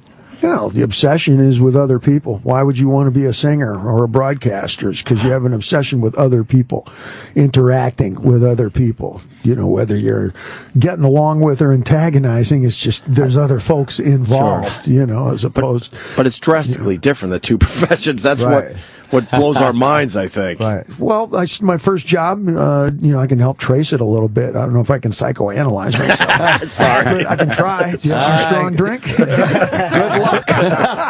Good luck with that. Sorry. It's just a question. You have some bourbon? Right. I'll psychoanalyze me. I think it's fascinating is why I'm very I curious. bring it I up. couldn't do it because I like being in front of people so much. The idea of doing something very humble like that is very different. Yeah, and almost anonymously. People know you, but a lot of people wouldn't, and they're injured. I don't know if I could do that. No, nobody knew me. I was my first job out of high school was working in surgery at night in East LA, the border of East LA, in Los Angeles. In the early 70s, you did every job. The restrictions, like anything else, were way different, way relaxed. So I assisted during every kind of emergency surgery. I worked in the emergency room and pediatrics and, all over the shop there. I did that for a couple of years, and always kept, for a long time in Van Halen, I was the only one who had a steady paycheck. And then I realized the girls thought it was romantic that, I worked in something like that. Always the ulterior combination motive. of those two things, those two motivating factors, always stuck with me. And I always kept my hand in. Behind the scenes, as far as, outdoor stuff, like going camping and climbing, then somebody should know what to do. So I'll take a 1 week course, or something like that. And, Then a couple of things happened that really quickened my spirit for, putting on the uniform. The first, and probably the most clearly evident, was that after I finished with Van Halen, on my first album, I rebuilt the pediatrics ward where we used to hang out, and put in a lifetime supply of ice cream in an industrial freezer for the kids, because I used to bum ice creams off the night nurse at 2 a.m. You follow the thinking, etc. Sure.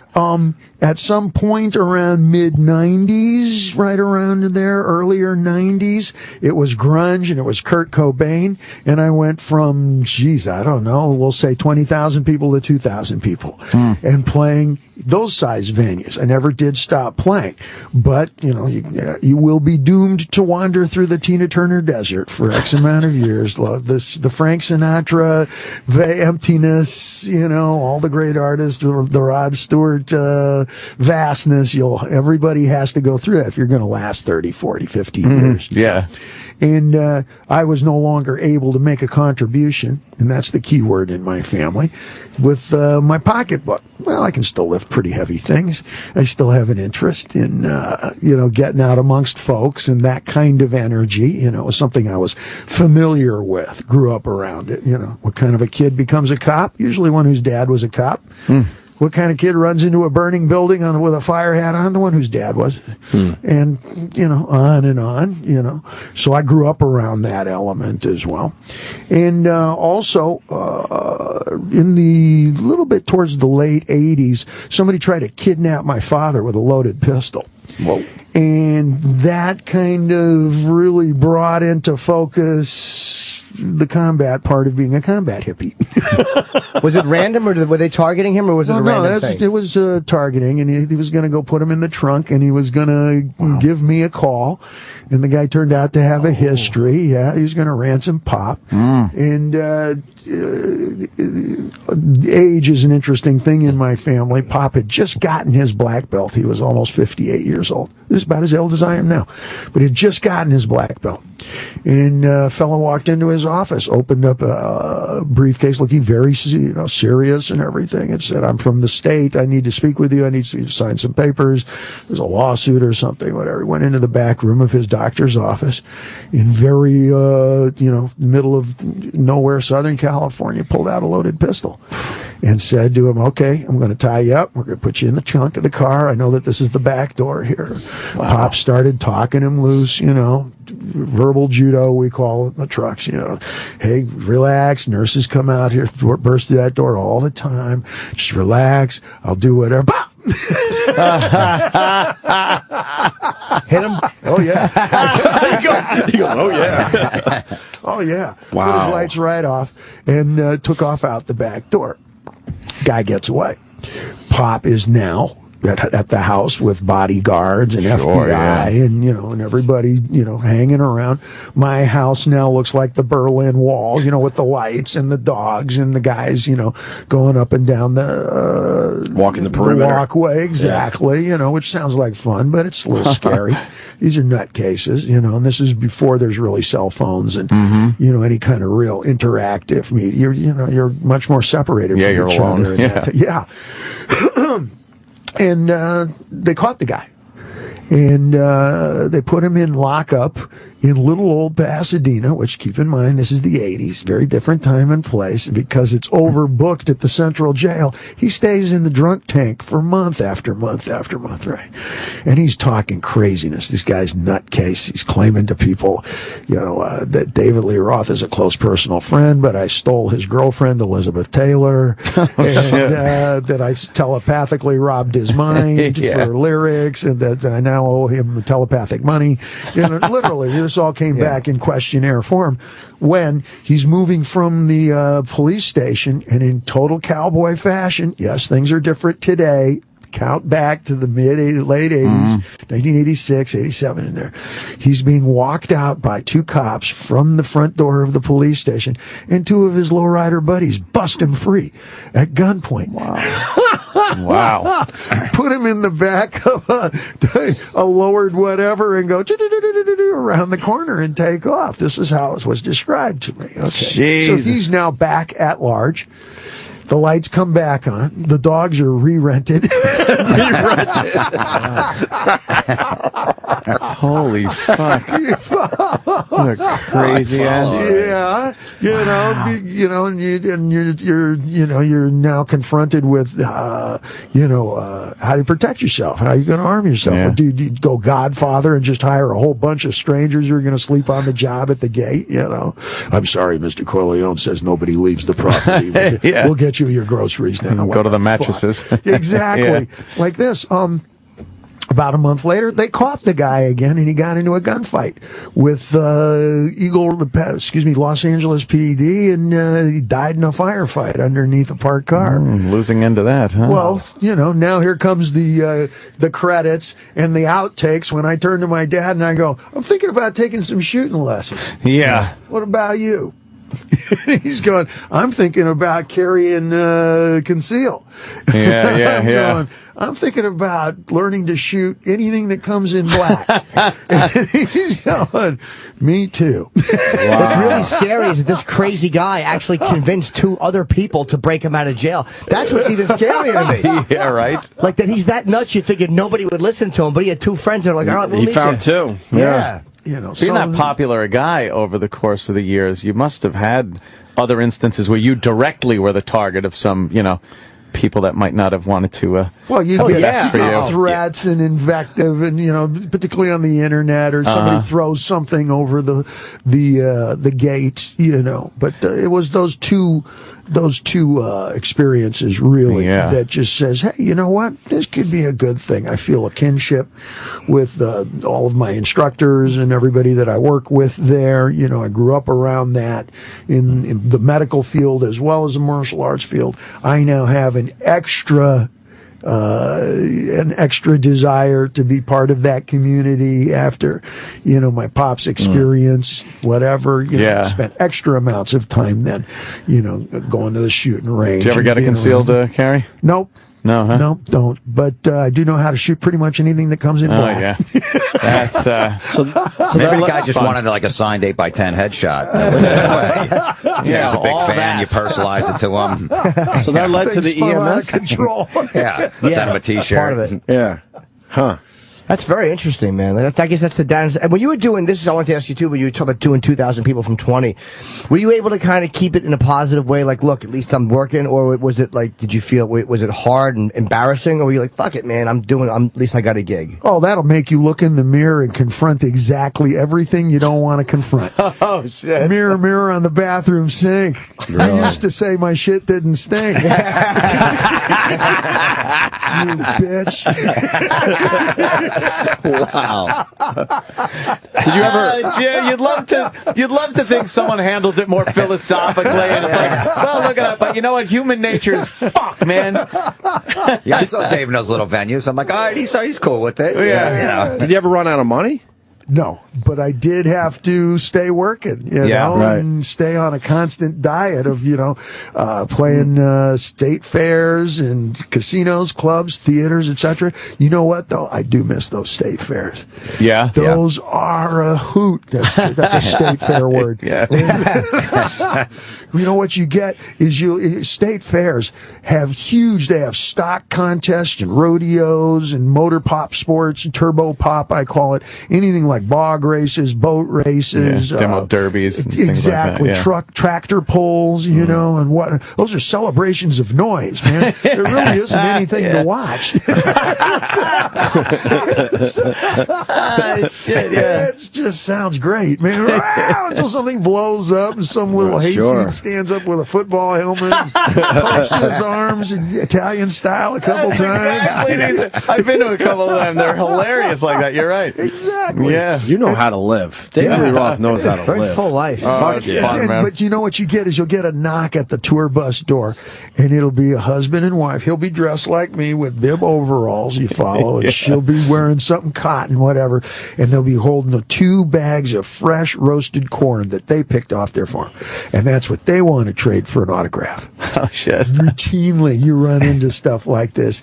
Dave, we run the Something Shack over there, and we do barbecue, and we're here every summer, and we do these 3 other state fairs, and we would like to trade with you, and they'll give you barbecue ribs and all that stuff. And that's what they'll trade for the autographs and whatever. Very cool. And the sights and the sounds of that when you stand on the stage, because you can always see the Ferris wheel and the noise and the lights and everything, and every place is different.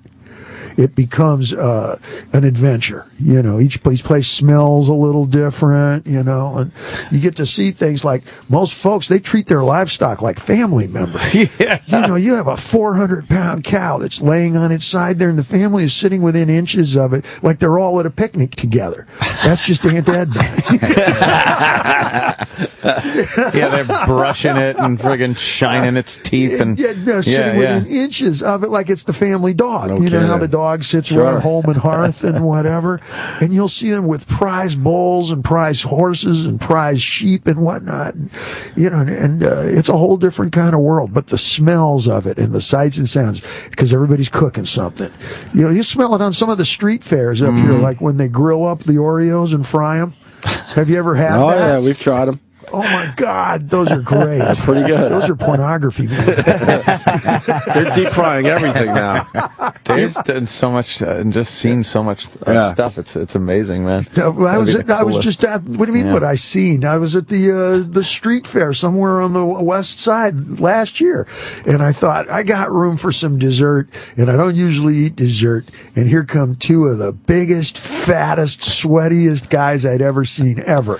They look like who are you with? 420 pounds a piece, and laughing and having a great time. And and one of them was saying to them, "No, you just got to try this. You got to try this." So I got behind them. I figured whatever they're going to try is going to be pretty good. Right? Sure. I'll at least want seconds. I know what they're talking about. Clearly. So I followed them, and they went right to the fried up Oreos thing. What is that? I call it tempura now, but it's, what do you call it? Oh, tempura, right? It's the same stuff. Pretty much. Just deep fry it. That's all tempura is. Tempura is not Japanese. No. The Dutch taught them how to do that. Oh, really? That's what you do for when you have bad meat or the seafood went bad.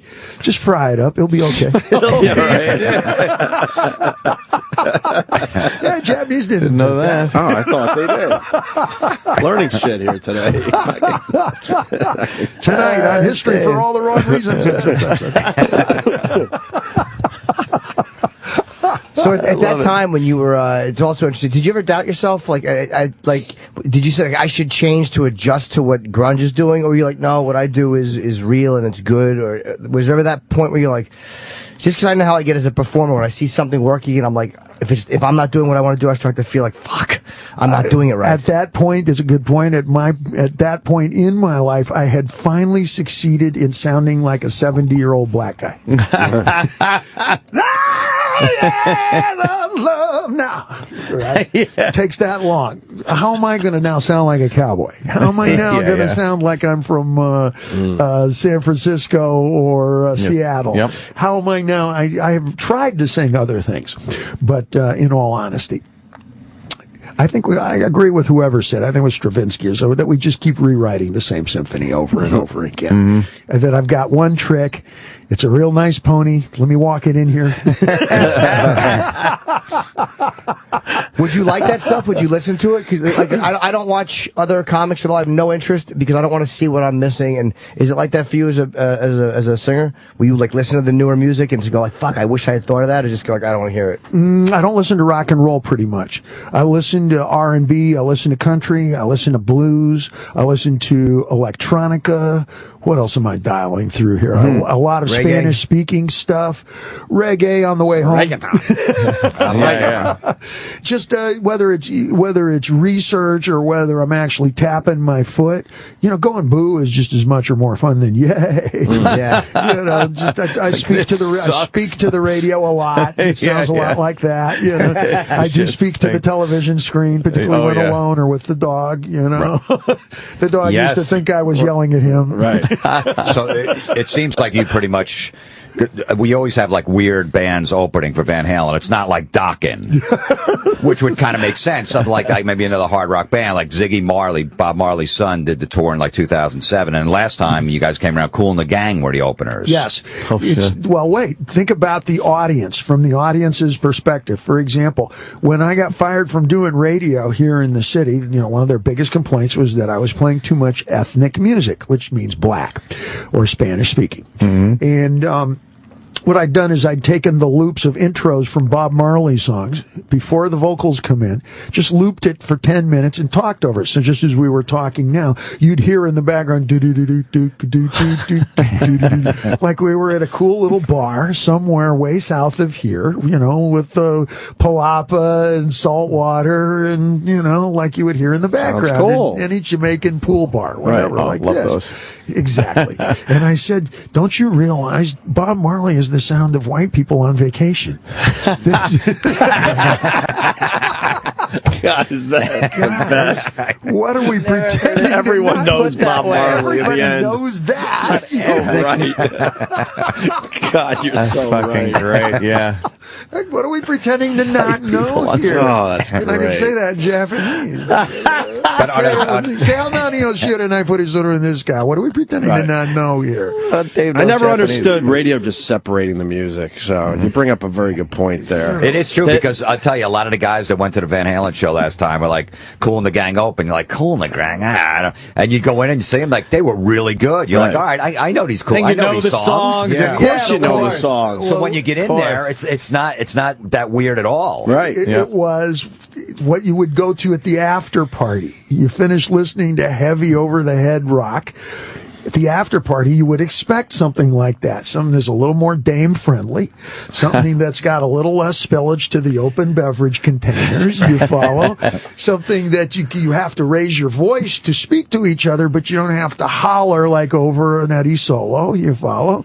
And Kool and the Gang is the sound of white people getting married. Kool and the Gang is the sound of white people graduating high school and graduating college. Do you follow what I'm saying? Right. Think about it. They've probably sold more records than we ever will. Mm-hmm. They're played easily in more venues than we will ever be. Just think of all the places that you would hear. Everyone knows them. Everyone. And it's one of those things where even if you are as rustic, as distant to that music as you can possibly be, it's your old lady's going to go, oh, I love this song, and grab you by the wrist and yank you up out of the seat. Yeah. And you see places where it's just really hardcore rock audience like Detroit. They moved all the chairs into a pile in the center so they could dance. And everybody there is, what's the we roll on a Rolling Stones kind of age group now. Springsteen, whatever, we're in our 40s and 50s and whatnot. And the only thing missing was the dance lines. Guys on the left, girls on the right. One person each dance down the middle. But everybody got righteously crazy to it. And we would just continue to break the drinking records before the band. Yet again. Well, it was like I invited you to a house party and said, come on down. We're going to play some songs with Van Halen and stuff. And you showed up, and for hors d'oeuvres, we had Kool in the Gang. Hey, have fun. One of the oddest things. We'll be out in an hour. Have fun. Whoa! One of the oddest things growing up and listening to Van Halen and then learning more about you was what you liked as far as music and what you grew up singing and listening to. Because I was always under the impression, well, he obviously is a rock and roller that listened to, just basic rock. Yeah, Zeppelin, The Who, and any of that. But Sabbath, of course. But then to find out that you were so influenced by Motown, and then it made sense when you listened to your voice and the way you sang and how you put that type of vocals together with the Van Halen's rock music, then it made sense. But before that, I had no clue that you were brought up on that type of ethnic music, as they say. There you go. And now when you see it, you can't take your eyes right from now, it. You completely see it every time. Yeah. Bingo. Yeah. Also, one thing that when I was really young, and I'll tell you two funny stories about Earth, Wind, and Fire. In fact, I'll tell you the first one. It's with Edward and I. You wonder where some of the conflict comes from. Is I was always pitching him, my sisters, years, and I went through the integrated busing program. He went to the all-white schools, and I kept saying, there is a great new band. You got to hear them. They're called Earth, Wind, and Fire, and they're really popular, okay? And this was before they became a wedding band. Like you would hear in September, you're going to hear that at every bar mitzvah, every graduate. Exactly. You remember? Yeah, I like a bunch of Earth, Wind, and Fire songs. Bingo! It is the sound of. But you don't tell anyone you like it. Just fill it in. We would have had them if we could have afforded it. The name came up more than twice. Believe me. And they were brand new. It was like 1975. And keep in mind what Eddie and I looked like with the hair down here, with the part in the middle, and hands permanently in the pockets, boxer shorts, etc.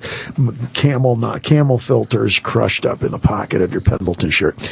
And we were the only two Caucasian faces in the entire forum. That's 22,000 people, 22,000 of our closest friends. Earth Wind has just now started to break international market, but it's an all-black audience.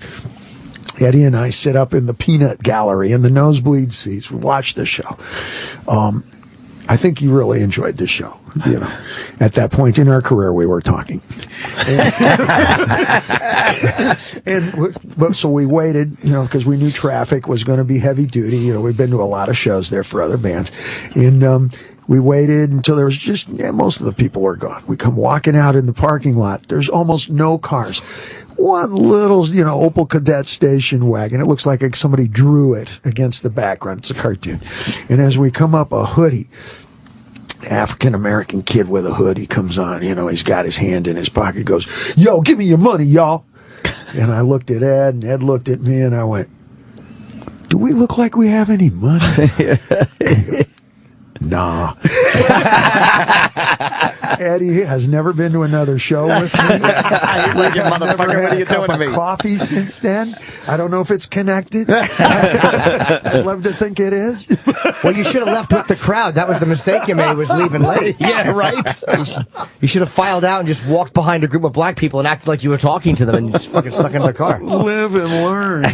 No shit. Did you guys have a lot of black fans? Like, because Chris Rock was at the Cellar one night around that time, just raving about it. He lives fucking Van Halen. And did you have a large amount of black fans, or?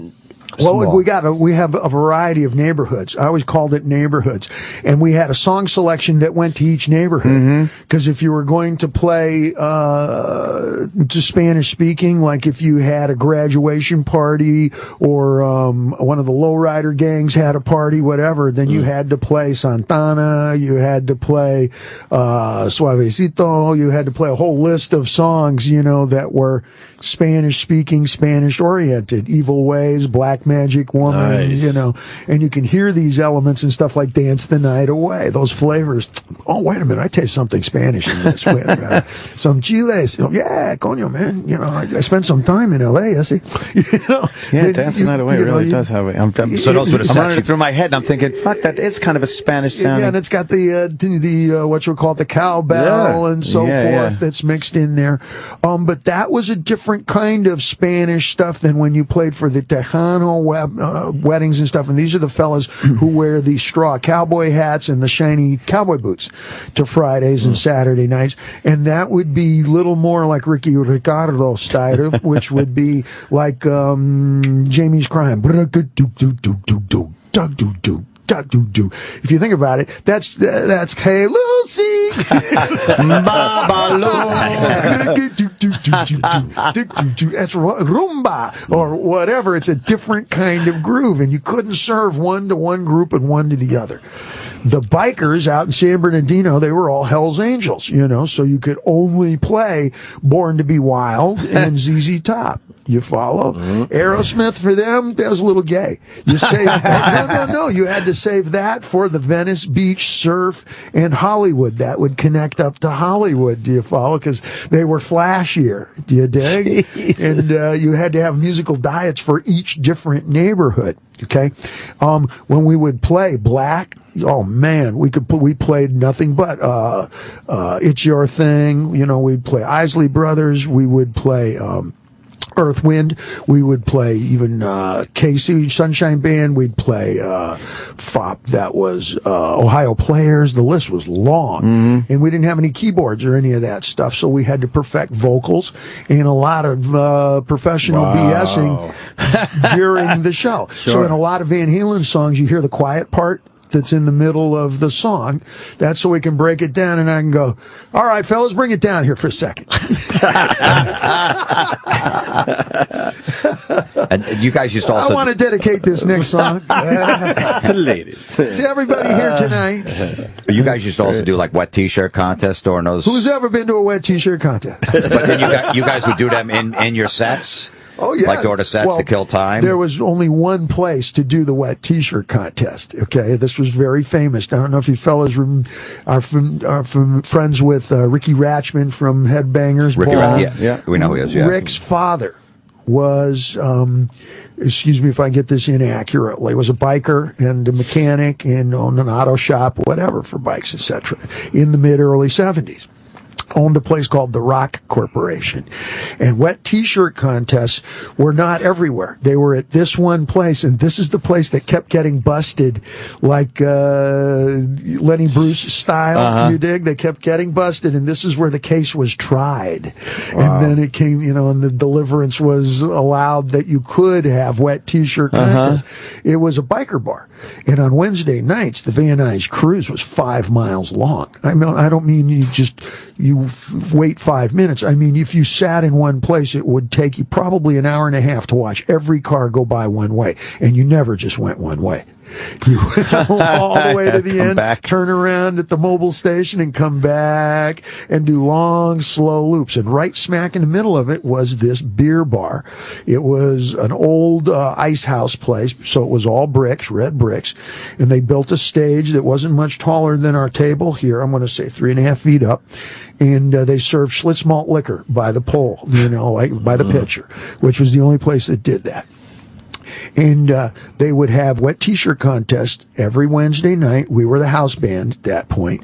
And they would bolt the doors closed, big fire trap, and pull the kiddies pool, like you blow it up, with air, and it's like a big tire. and some bikers would blow that up and then pull it in front of the stage. And they'd say, we're going to close the bar in 5 minutes. We're going to play one more song. We'd play, I don't know, Come On, Take a Free Ride or Smoke on the Water or whatever. And everybody would run to the bar like, Koreans at a McDonald's and get their big pitchers of Schlitz malt liquor and come back. Then get to the tables and we'd start the contest. And you'd think that because this was new or whatever, that that people were, be resistant. No, there'd be 20 and 30 girls just dying to get into the contest. Yeah. And they'd step into the pool. I'd roll my pants up, and this is where I started to work out my spiel, of, hi, what's your name? Tina. Where are you from, Tina? You from the Valley? Well, they do a lot of Quaaludes in the Valley. Make Quaalude jokes for 10 minutes. And you're standing in the pool? Yeah. I mean, they're great ingredients, no matter how you mix them up, they come out all right. And I would stand in the pool and interview the girl, and then she would, of course, be wearing a Rock Corporation T-shirt, and two of the big bikers, would wrench the T-shirt tight as it could be, and two more would dump ice cold water, and her tits would pop out, and she would dance to whatever segment. And what song would you like to hear? I'd like to hear Free Ride. Al, this young lady wants to take a free ride. We would play it like a radio band, and do, whatever, 1 minute's worth, gauging upon the audience glee. And the girls would go through, we'd get all 20 through, and then we would have the obligatory meeting. The owners would come over, we would talk, we would rub our foreheads, we would look up, look at the audience, go back into the huddle, rub more foreheads, pull air like a... Yeah. And then I'd come out and go, ladies and gentlemen, I guess it's unfortunate, but it's fortunate in an unfortunate kind of way. Some of our judges have disappeared. Some of our judges are drunk, and we're going to have to run them all through again. And we'd open the bar up. Everybody would run back to the bar with their pitchers, open the doors, air the place out for 20 minutes, and then run them all through again. No kidding. And we got busted a number of times for this. Undercover cops were in there. The police would pull up with the wagons out front. So you got arrested? No, we would always be on the band stage, and we would wait and say, "Hey, no, we're hirelings. We're not part of this. We don't promote this," and whatever. And it went to court. I guess a little bit like the dispensary system in Los Angeles is going around its gray zone. It's not. It's black and white. It's who knows. So it's in and out of courts. And I guess it was in the same status then that is now. You know, it was in courts, and I remember it for about 2-3 years, and then finally, hallelujah! Everybody can have a wet T-shirt contest. Yeah, wow! And they started having them at weddings. You know. Pretty much. It didn't usher in the end of the world. It was wonderful. They started having Hanukkah things. I don't know. That was where Lenny went to court too. That was where Lenny Bruce got arrested, or where he fought it. No, well, Lenny got. He was like in the early '60s. I think it might have even been New York. Was it New York or San Francisco clubs? You know, he was swearing and talking about racial issues. Yeah, same gist, obscenity and things like that. It was always being in the same place. It wasn't like there were a whole lot of fellas doing that kind of work. Right. It was just him. So when you talk about wet T-shirt contests, that's so familiar now. That's a part of Americana. Yeah. Just like the Soul Train dance line. All the guys line up on the right, all the ladies on the left, and then you take turns dancing one at a time down the middle, and the fat lady will always win. Yeah. You know about it, but that was a big deal at the time. That was a big routine. Yeah. And it's so odd. Something that was considered so controversial and just obscene. It's just commonplace now. Well, now it is commonplace. Think about it. From what you could see on the internet, it's not nobody's very going to go to a bar, go to a wet T-shirt. Let's go hang out. That's spring break stuff. It's not even censored anymore. You can see that on MTV. Right, that's considered a, even the T-shirt obscures. Animals are involved. At some point. How much ass were you getting house band in the one place that can do wet T-shirt contests? You must have been fucking 4 girls a night. Oh, it was a great time. Are you kidding? There were many times that I would lend my car to somebody and get dropped off, and I would have to hitchhike from cities away. I would wake up in some strange girl's apartment building or her house in the back and say, "Who's that up front?" "Oh, that's my dad." "Oh, my God. This was a great idea last night. Now there's not so much right now. Got a long way home. You know what? I still stay in touch with a lot of those gals. Now, really? Oh, yeah. As opposed to the traditional rock and roll, be abusive to your groupies. No, I always treated my girlfriends like gold. Are you kidding? Some of them are on their second and third husbands at this point in time. Still got Dave out there for them. They send that we get emails in advance of exactly where they're going to be sitting and what they're going to be wearing. Oh, wow. So you're like a saver. You now have the whole voter block, the Stairmaster Nation. This did not exist in the late 70s or even the 80s, You got a whole voter block of women who are in their 40s and even some in their 50s who look way younger than that. And they're, they've been the full circle around getting married and having kids, and they come around all the way back around to, I want to do what you do. How do you think the husbands must feel, though? Oh yeah, I used to, hang out with David Lee Roth back in the day, and I'm a plumber now. Yeah, he hooked us up with tickets. He's got to be sitting there like, that guy. Fuck that, my we're not wife. going. Fuck that. I know. He's just blasting, I can't drive 55. Cruel. Fuck him. Did you and Sammy Hagar ever get along? No. Well, define long. Well, they did a tour together. They toured together. Oh, that's right. You guys did do that whole thing, the tour the together. Sam and Dave thing, yeah. There was a collision course there as well. Yeah. Shit. Yes. Sam has been, I think Sam has been, I'm not going to go there. Oh, no. We had our antagonisms, but... Do you think it was more a personality thing or just circumstantial? You were Dave from here and he was Sammy from here, or was it because genuinely as people, or is it just kind of, situational? I think it was probably his people. Really? Yeah. I didn't expect the competition.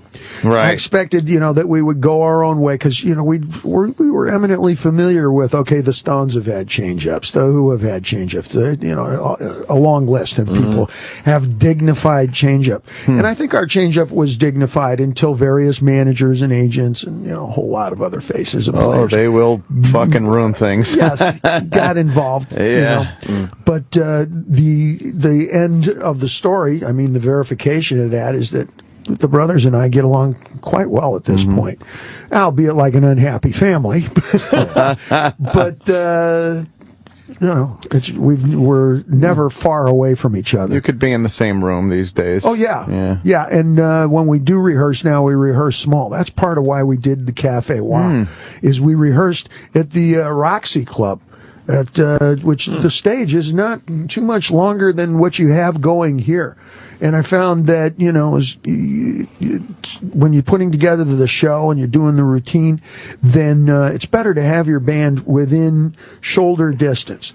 It's a lot harder to hate somebody from 2 feet away. When he's on another wing of the stage. Yeah. Jimmy just looked at me and said, "No, it's not." It was at the Cafe Wow show. It's funny because Dave likes to tell his stories, and it was his night because he basically grew up there. So usually when Dave would tell his stories at the big, arenas, the guys would go off the stage, have a beer, drink, towel off, but they had to stand there on the stage. You could just see them like, all right, can we, all right, can we move along? Yeah, I remember Wolfie at one point hit his bass, and Dave's like, "Hey, hold on, son, I'm not done." He's like, shit. Yeah, it was pretty funny. Yeah, it's a whole different dynamic. We talked about the Japanese audience and playing a club audience. As soon as you walk off from that stage, the first thing you're going to say is, "Great, now I'm ready to play this show." Can you follow the thinking? It's like, oh, man, now that we've done this one thing, now I really know what to do. Now I know how to set up for a smaller gig. Or the first time you do the big gig, you go, oh, that's right, I got to remember to do this, or that this doesn't work, or that doesn't work. Yeah. And, what you were seeing was the beginnings of playing tight. We stayed just about that close to each other when we were on the actual big stage as well, as opposed to spread out. It becomes we're a club act. We're a club band. We started off in smoky, dirty little clubs, with low ceilings that sweated. And it's got to be amazing that it'll look a half a arena away at your guitar player to your right, like, hey, what's going on by the giant PA? Well, yeah, and you're also encouraged to do things you may not be familiar with doing. As soon as you see somebody running, that means they've run out of ideas. Really, the big run, like the jaunt across the stage, the big run. Yeah, you save it for the end with the victory laurel and the big crimson flag and the 2 torches, and the white horse behind you. But save it for the end, Manny. Now think about great. it. You see it all the time, right? Yeah, you see them. Makes sense. A beeline from one side to the other. Yeah. Right for this, it means that's somebody who doesn't know what to do. Raise your arms to the audience that's over there. Yeah. Exactly. Now the other side of the stage. Yep. And then you see, when you see a musician completely with their hands in the air all the time in the kind of a cheerleading thing, I call that tits and pits. Okay, because that's what you see.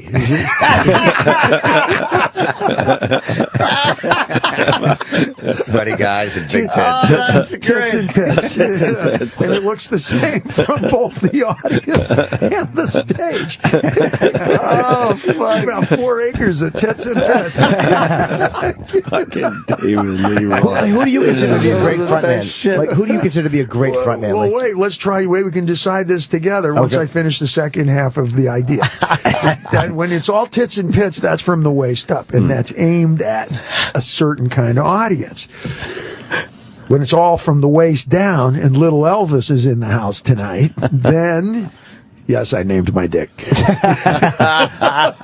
And little Elvis is leading the way. That's a whole different neighborhood than you're aiming at. So when you see, for example, Ozzy is tits and fits. All right now, Sharon! Get your arms up, and it's great way to make a living. Right. You'll almost never see me doing that. For me, it's all from the waist down. Do you think I wear yellow anything for guys? Look me in the eye and just fuck with me, man. I'm giving you your shot. Dave,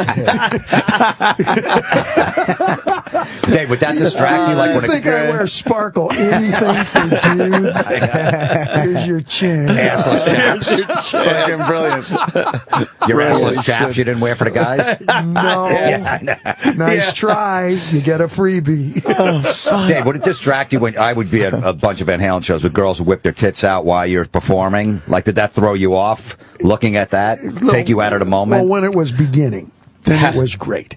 Then when it becomes just the fashion, then it's no longer like downtown. Then it's no longer. It's like when the wet T-shirt contest was better when it was illegal. Right. You know. Then it's just commonplace. Yeah, it's there and every time. Something that we just do this like hand signs, for example. Nah, you know that ego thing kicks in. If it says, well, if you're doing it just for me, then it's special, then it's unique, then it's cool. But if you're doing this for every act that comes through town, then I should be able to solicit an even bigger reaction. Her tits got stickers on it like a packet crate. Yeah. Fucking all different destinations. Come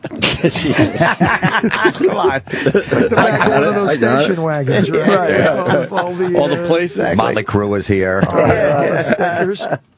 Yeah, I don't like when girls show their tits. I'm like, they should take her out of here. That's just no reason for that. That's right, Jimmy. You tell them. I don't go for that.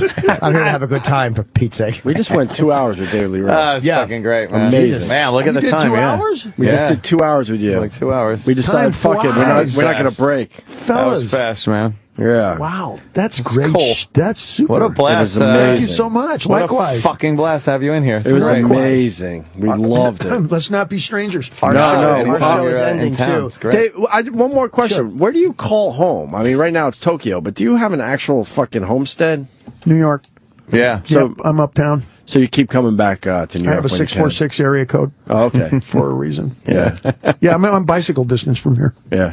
That's great, man. Fucking what a blast. Let's plug to Jesus. Tokyo High Power Style Radio Show. It's on DavidLeeRoth.com. And The Roth Show you can see on YouTube.com/The Roth Show. And just at David Lee Roth on Then it's Twitter. also a podcast. You can get it on iTunes. Which, both of them? Yeah, the video is also audio, so you can, if you don't have the video, you can listen to the audio. Very cool. Yeah. Vice versa. And then Van Halen's doing a date in the U.S. in July, some kind of festival in Wisconsin. Yes, I think it's July 20th. So maybe some other dates in the U.S. this year, possibly? You know what? In terms of booking ahead of time, no. I'm frankly surprised that these happened now. I think probably they had designs on somebody else and somebody else got sick or somebody else because, we're kind of here to save the day. These are big shows. These are like 50, 70,000 person shows. And they're just coming together fast, which says probably somebody else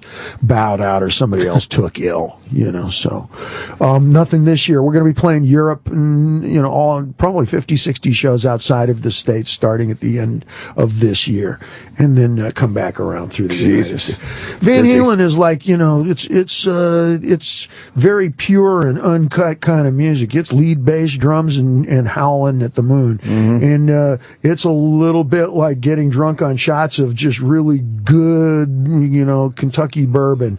It's like you'll have a great night, but you probably won't want to see us again for 3 years.